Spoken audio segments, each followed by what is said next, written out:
Good morning. Thank you for that nice welcome. So I want to tell you a story today about a woman.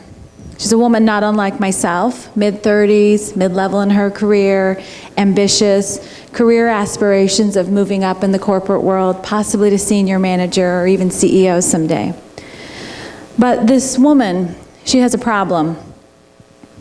She has something called a personal life. And in that personal life, she takes on many roles. She's a wife, mother, sister, neighbor, caregiver, philanthropist, and all-around super heroine. Now, the reason this personal life is a problem is because it could very well prevent her from reaching her career dreams. And that might sound strange to some people, but my assumption is that there are many people in the audience today who understand exactly what I'm talking about. Because you see, women have what it takes to be leaders. We have the education. 51% of college students today are female. We have the numbers in the workforce. More than half of the professional workforce is made up of women. We have the innate leadership skills, communication, collaboration, emotional intelligence, just to name a few. But despite all this, the number of women in leadership positions has hit a plateau, and it can't be blamed on a lack of qualified candidates. You see, I apologize. We've hit a plateau. And this woman, she's frustrated because she doesn't know how to get around that plateau. And she's thinking of leaving corporate America. And she's not alone. Women are today leaving corporate America in disproportionate numbers. And social scientists have determined that one of the main barriers that women face is a lack of flexibility in managing their home and work lives. And I want to be really clear about that point. It's not a lack of ability and it's not a lack of desire. It's a lack of flexibility. And this woman, she's the primary caregiver for her children, her elderly parents, her sick family members, and it's a drain on her time, her energy, her bank account, and certainly on her opportunities for career advancement. And what's happening is she's crying uncle, and she's saying, no thanks. She's being offered opportunities, she wants the opportunities, and she's opting out and saying, no thanks, I can't do this, not in the current paradigm of how work is set up. Because you see, work is set up for people who have wives, not for people who are wives. It was and is set up for people who have someone at home to take care of the cooking and the cleaning and the child rearing and organizing the calendar and running the errands and writing the thank you cards. Now, there's no fault or judgment in that. I don't know how else it could be set up given how long only or mostly men have been in the leadership roles. But this is how men work. You see, they drive to an office and they sit in a chair behind a desk in a cubicle and they go to meeting after meeting after meeting, all of which they attend face to face. And they stay late to rub elbows with the boss. And while they're there, they give very little thought, if any, to life outside of those four walls. And that's not how women work, because this is a very traditional masculine way of working, and women don't think about just one thing. So here's the challenge. You see, I don't think that this woman is the one who needs to change. I think it's the organizations who are holding on to this very traditional idea of what work looks like. And right now, this generation of women, we are the space between the old paradigm, which is inflexible and really only allows those willing to sacrifice their personal lives the opportunity to move to the top, and the new paradigm, which through flexibility will allow women to stay part of the pipeline through all stages of their life, so that when leadership positions are available, they're still there to say yes. Now, this is an issue that we can continue to ignore, as we've been doing, but studies show that the pipeline is already in peril. Researchers and recruiters expected to have, by this point, a very robust pipeline of talented women poised to take on leadership positions, and what they have instead is more like a garden hose. Now, there are plenty of men out there vying for these jobs, so some people would say, does it really matter if women take on these roles? Well, the White House Project did a study this year where they found that organizations who have women on their board average 14% net income growth over the course of 6 years. unlike organizations who have no women on their board, averaging only 10. Catalyst did a study where they looked at 350 of the Fortune 500 companies, and they found that those who have the most women in their senior management recognize higher returns on equity by more than a third. So when this woman that I mentioned earlier, when she opts out, it's because companies aren't making easy a way for her to combine her home and work lives.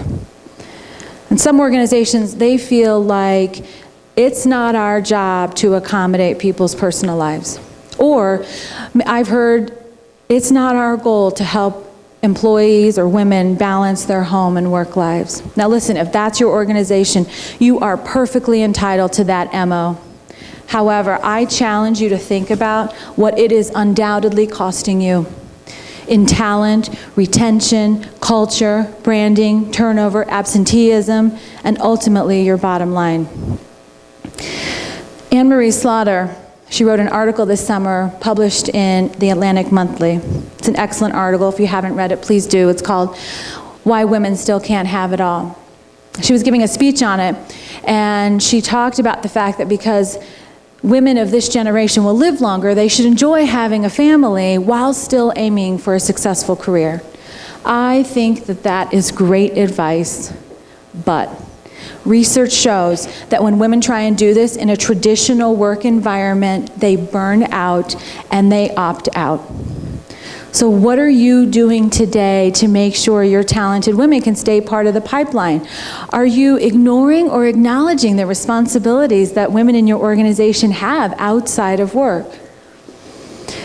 Are you looking, when you think about who to promote, are you looking only at the women who are there from 7 a.m. to 7 p.m., who are on their Blackberries from dawn till dark, who sacrifice family vacations and holidays so they can get that report done? Because if you are, I'm telling you, you are missing out on this woman who is talented, but who has a personal life, who takes precedent right now with young children and elderly parents. Within the next 5 to 10 years, female leadership will be a need. Harvard Business Review wrote an article where they talked about the fact that organizations who want their talented females to reach their full potential, they're going to have to do several things. But the first of which is they're going to have to acknowledge the child and elder care needs that women in the workforce today face. Now my guess is if I asked how many of your organizations somewhere in a pamphlet or a handbook or a poster have the word flexibility written, asking it of your employees, my guess is that probably at least half of you would raise your hands. What I don't know is, if I asked how many of you offer flex work arrangements, how many hands would go up? Based on the research, it would be very few. So what I'm wondering is, why are organizations asking something of their employees which they themselves aren't willing to give? If organizations want this woman to stay part of the pipeline, then flex is a 4-letter F word you should be using at work. And there's several ways you can do that. You can offer flex time, telecommuting, compressed work week, job sharing, results-oriented work, or some combination of several of those.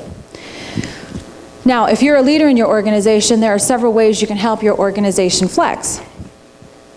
First, flex every day. You see, true work-life flexibility should be an inclusive part of your company culture and strategy, and the number of people that it's available to should outweigh the number of people it isn't. I think that I hear the argument, people say, well listen, the jobs in my company, flex won't work for them. I think that there are some jobs out there for which flex work arrangements maybe wouldn't work, but I think it's far fewer than what the boss thinks. And look at West Her car dealership.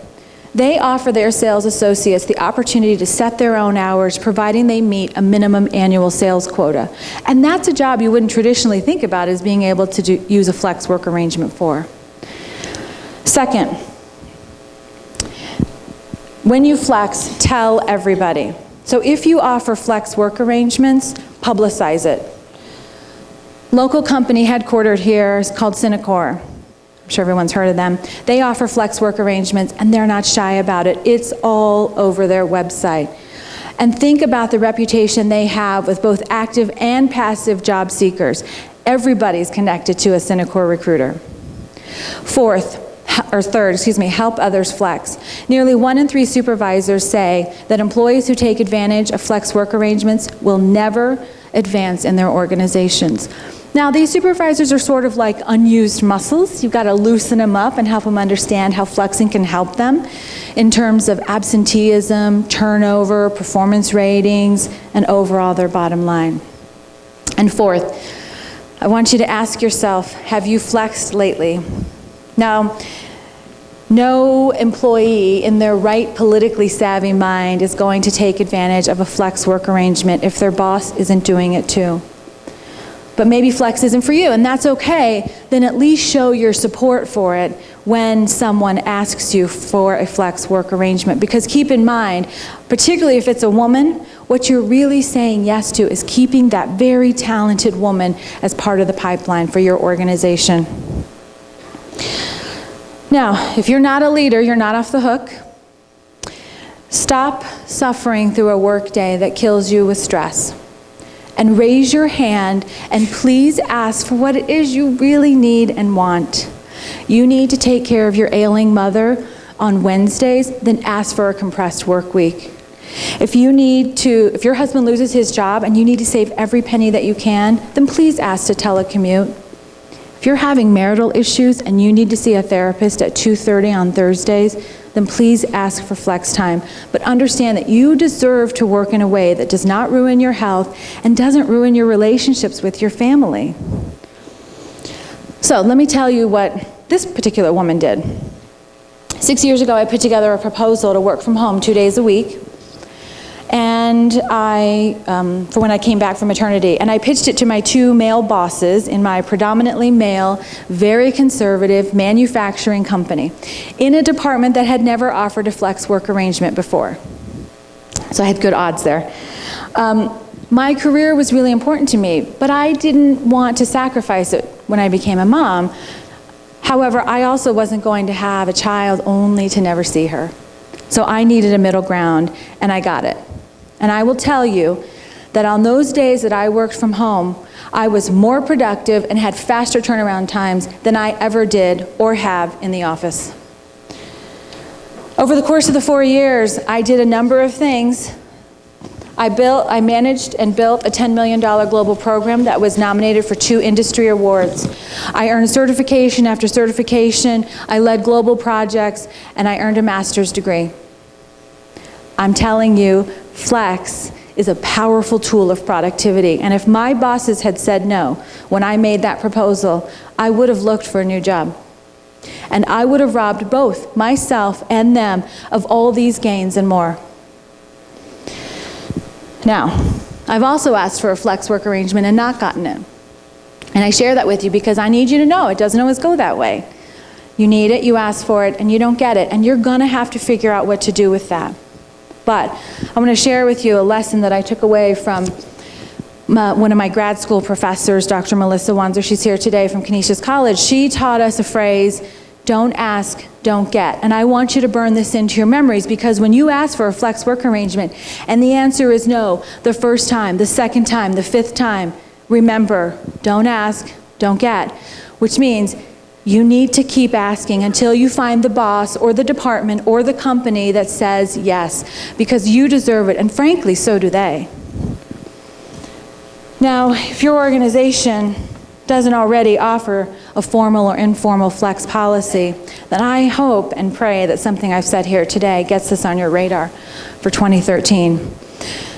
If you need a little more convincing, let me show you 2 organizations that have already successfully flexed. Sun Microsystems, 40% of their employees work flex hours and or off-site. And look at the gains in productivity they have. Most importantly, they found that those who work from home score highest on performance ratings, and those who work in the office score the lowest. PNC, almost 50% of their 25,000 employees, so don't tell me it can't be done with small organizations, if they can do it, they work some type of flex arrangement. Look at their absenteeism, dropped from 60 to 9 days. These are organizations that are showing you it can be done. Work can be done anywhere, anytime. And it's that shift in paradigm that will keep women as part of the pipeline so we can say yes. Now my question to you is, are you willing to flex? Thank you.